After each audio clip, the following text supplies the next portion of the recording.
Welcome to Alexandria, planning of the city. Alexander's plan to build his great city began with a verse from Homer's Odyssey. There is, in front of Egypt, in the sea with many swells, an island called Pharos.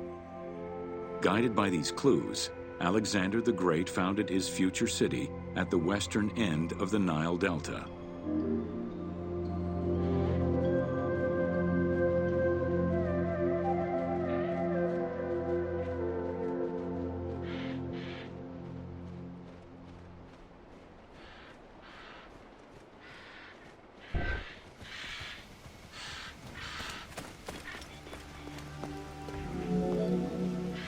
Though Alexander considered this location ideal for his great city, it presented considerable challenges.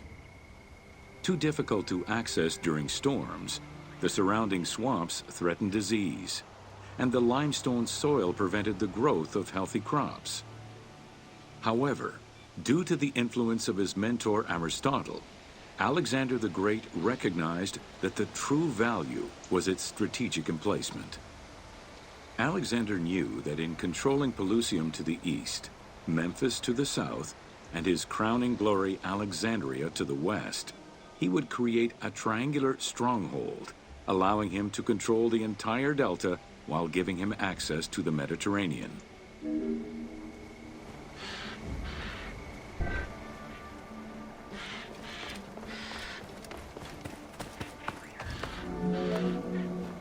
The great walls of Alexandria had a humble beginning. Lacking chalk to outline the future city's foundations, architects were forced to use flour instead. Clouds of migrating birds swept down and ate the flour, erasing the plans.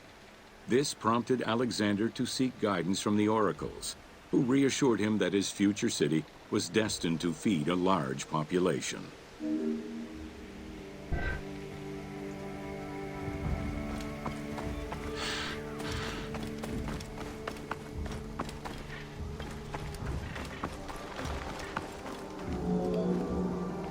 Excavations led by Mahmud Bey el-Falaki in the 19th century revealed that the wall enclosure measured approximately 5.2 kilometers in length and 2.2 kilometers in width.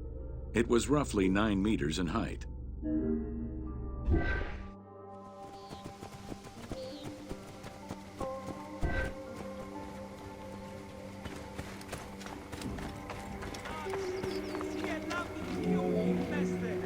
These formidable ancient walls would resist a number of attacks, including fending off the king of Syria in 169 BCE.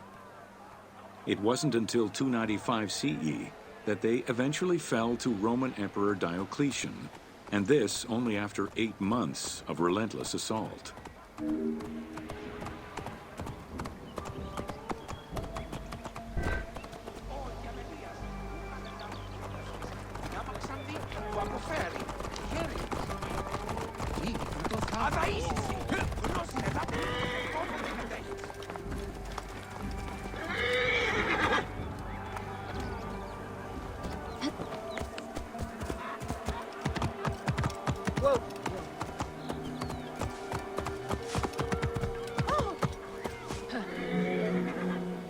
Alexandria's principal architect, Dinocrates, chose a Hippodamian grid plan.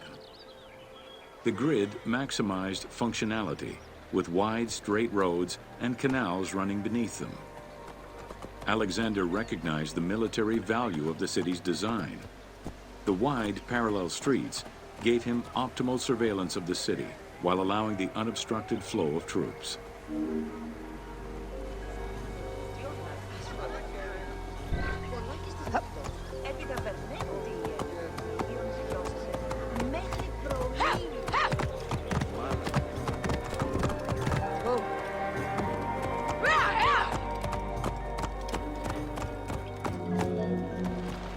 A central corridor ran from the Mediterranean's north port down to Lake Mareotis to the south.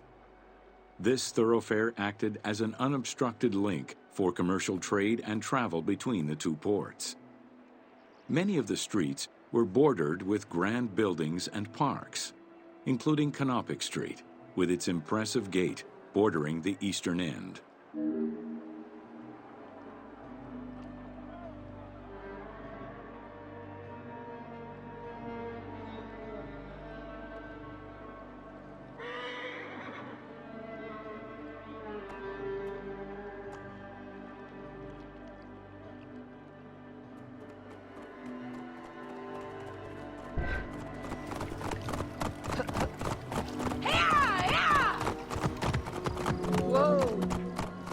Alexandria was most likely built upon an already existing Egyptian village.